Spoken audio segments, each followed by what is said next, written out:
जय महाराष्ट्र. आपण सर्वजण बघत असाल भाजपचे काही नेते देवेंद्र फडणवीस असं सांगतात, खऱ्या अर्थानं 2019 साली उद्धव ठाकरेजींनी आपल्या पाठीत खंजीरच खुपसला. ते गटाचे हे जे गेलेले सर्व आमदार किंवा खासदार आहेत याच्यातले काही जण प्रत्येक वेळी उद्धव साहेबांवर एक टीका करत असतात. कोण गद्दार?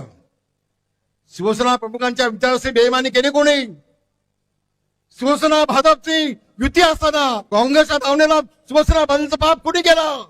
ज्यावेळी हेच लोक शिवसेनेमध्ये राहून उद्धव साहेबांच्याकडनं मंत्रीपद सर्व भूषवले, आमदारकी घेतल्या, त्यावेळी यांची भाषा काय होती? भाग्यवान समजतो. 1996 मध्ये अन्न नागरी पुरवठा राज्यमंत्री, 97 मध्ये गृह राज्यमंत्री, 2004 मध्ये विरोधी पक्षनेता, 2014 मध्ये पर्यावरण मंत्री.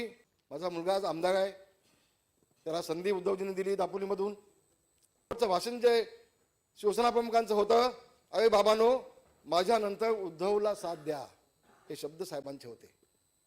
आणि म्हणून आज आपल्या माध्यमातून, या सभागृहाच्या माध्यमातून महाराष्ट्राच्या तमाम जनतेला मी सांगतोय, शिवसेना प्रमुखांच्या आत्म्याला दुःख होईल असं कुठलंही काम माझ्यातून होणार नाही.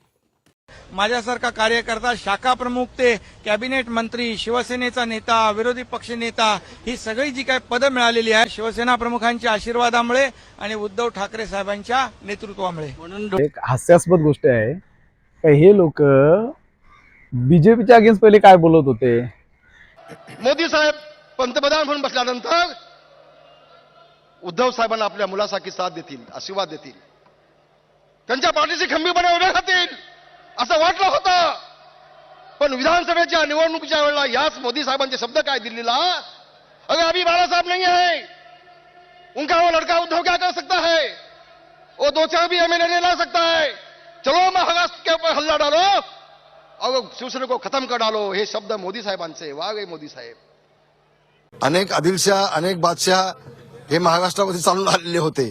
त्यांचं काय झालं हे संबंध देशांनी पाहिलेला आहे.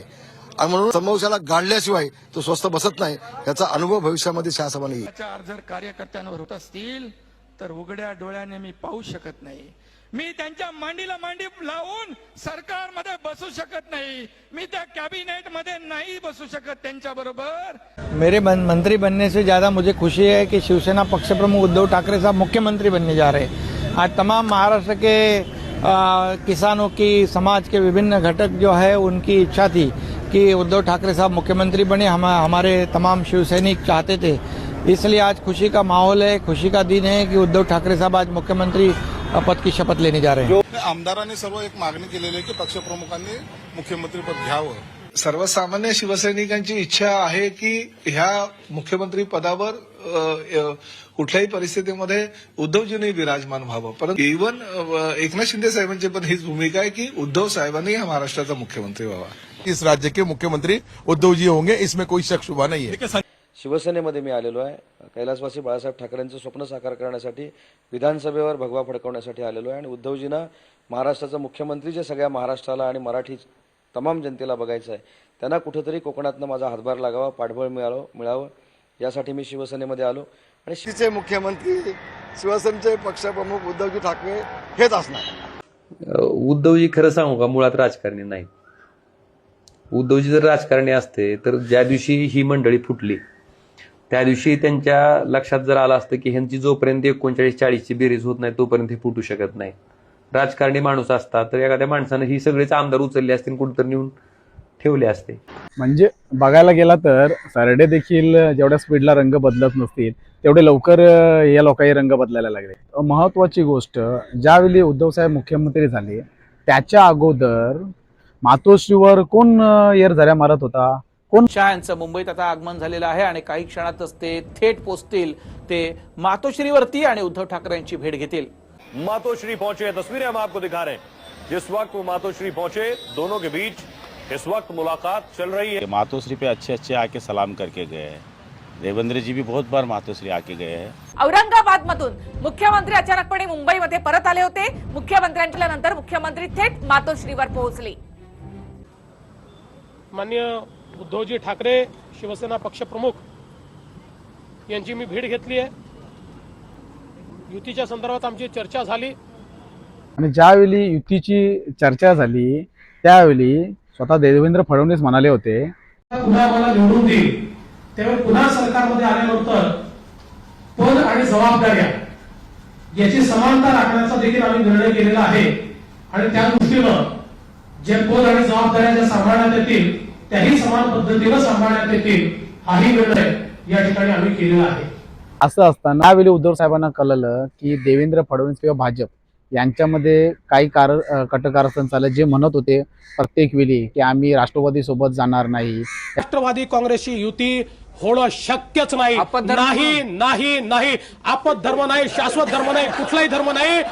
एक वेळ रिकामे राहू, एक वेळ सत्तेशिवाय राहू. एक वेळ मला कोणीतरी विचारलं तुमचा विवाह होणार आहे का, मी म्हटलं अविवाहित राहणं पसंत करेन, पण राष्ट्रवादी सोबत जाणार नाही. नाही राष्ट्रवादीच्या सोबत सकाळी पहाटेचा जो शपथविधी केला त्यावेळी तर राष्ट्रवादी विभागलेली नव्हती, एक संघ होती. अजित पवार हे राष्ट्रवादीचे नेते होते, शरद पवार हे राष्ट्रवादीचे अध्यक्ष होते. मी असताना सुद्धा पहाटेचा शपथविधी जो तुम्ही करायला घेतला, त्याच तीनही महाविकास आघाडीच्या बैठकांचं सत्र सुरू होणार होतं, तर दुसरीकडे याच उपस्थितीमध्ये फडणवीसांनी शपथ घेतलेली आहे.